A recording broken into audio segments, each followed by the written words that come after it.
Yo tout le monde, c'est FunFreeze, j'espère que vous allez bien. On se retrouve dans cette toute nouvelle vidéo. Et dans cette vidéo, on va parler de My Hero Academia.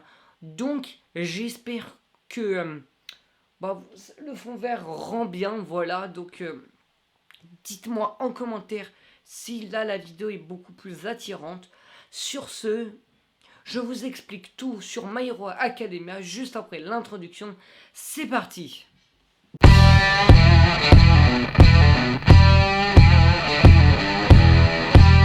Le jeune Isugu Midoriya est un fan absolu de All Might, le numéro 1 des super-héros. Son rêve, rentrer à l'école super-héroïque UA. Le seul problème, pour entrer à UA, il faut avoir un alter et il fait partie des 20% de la population ne possédant pas d'alter. Cependant, il va faire la rencontre d'All Might. Cette rencontre va-t-il changer sa vie? Vous le saurez si vous lisez My Hero Academia. Donc voilà, maintenant je vais vous dire ce que j'ai aimé dans le manga et après je vous dirai ce que j'ai un peu moins aimé. Donc en premier, c'est que ce manga est très dynamique. Donc on ne s'ennuie jamais, il y a beaucoup de combats divers et variés, mais ce n'est pas non plus la prédominante comme dans One Punch Man où c'est principalement tourné sur ça. Il y a des moments où c'est un peu plus calme, mais on est toujours tenu en haleine car on veut savoir ce qui va se passer parce qu'il y a des nouveaux personnages qui arrivent, des nouveaux antagonistes, et ça nous tient tout le temps en suspense. Donc en deuxième, je voulais vous dire que c'est un manga qui avait une grande diversité de personnages.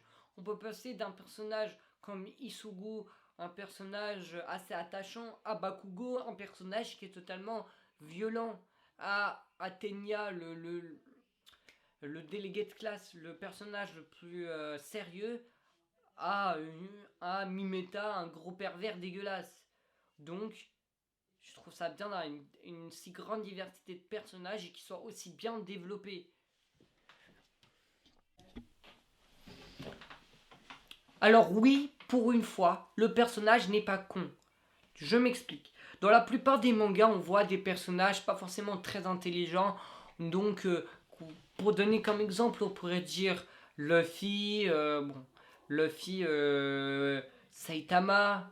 Et du coup, dans ces genres de cas, le manga va être surtout axé sur la baston, pas du tout de stratégie, parce que on peut pas, le personnage n'est pas capable de réfléchir assez pour trouver de bonnes stratégies. Alors que là, dans ce manga-là, il y a une stratégie développée par le héros, et ça, c'était un point que je trouvais bien, parce que ça nous fait voir une autre vision du combat que de la violence tout le temps sans réflexion. Parce que malgré qu'au début, il ne maîtrise pas son alter, il arrive quand même à gagner. Il arrive à trouver des stratégies pour faire le moins de dégâts et pouvoir gagner son combat.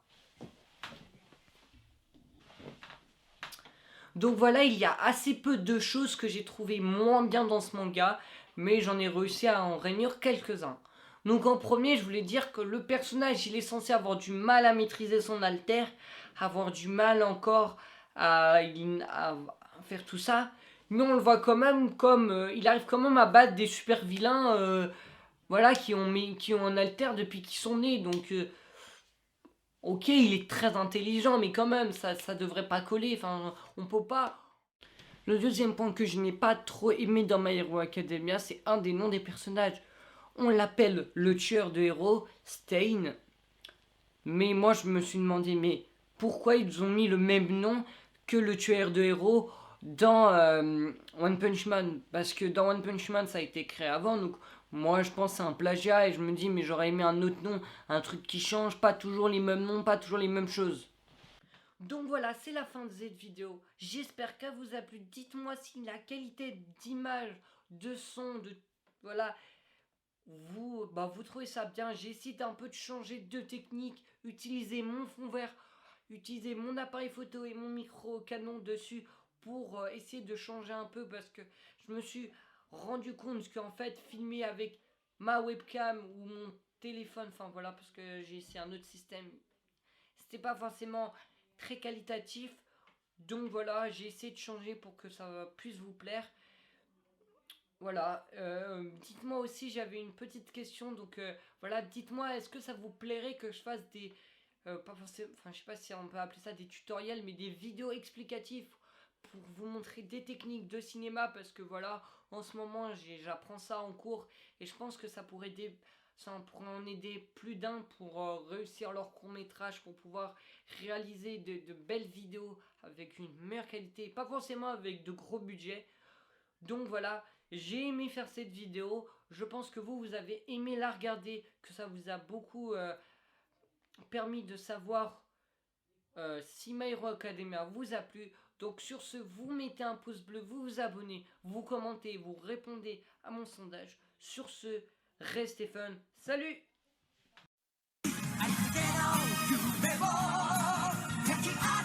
Hey, c'est encore Funfreeze, donc tu peux t'abonner ou regarder 2 de mes anciennes vidéos. Salut!